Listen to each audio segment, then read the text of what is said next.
నిన్న ఇనాగరేషన్ చేసిన కొన్ని ట్యాంకులు కూడా కేసీఆర్ హయాంలో మంజూరు చేసినాయి. ఇప్పుడు సబితక్క కాన్స్టిట్యున్సీలో కూడా ఒకటి ఇవాళ ఇనాగరేషన్ చేసినావు. నువ్వు కట్టింది కేసీఆర్ గారి హయాం, కత్తిరించేది నువ్వు అయిపోయినావు.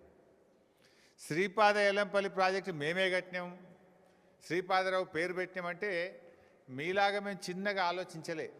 పేర్లు మార్చుడు, లేకపోతే కత్తెర జేబులో పెట్టుకొని పోయి రిబ్బన్లు కత్తిరించే ఆలోచనలు కేసీఆర్ గారు ఎప్పుడు చేయలే.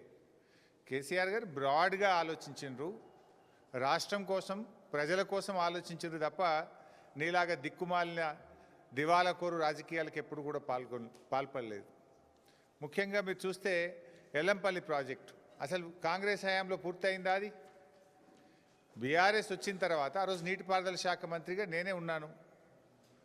దాంట్లో హై లెవెల్ బ్రిడ్జు పూర్తి కాలేదు, R&R పూర్తి కాలేదు, ల్యాండ్ ఎక్విజిషన్ పూర్తి కాలేదు, గ్రామ ప్రజలను ఖాళీ చేయించలేదు.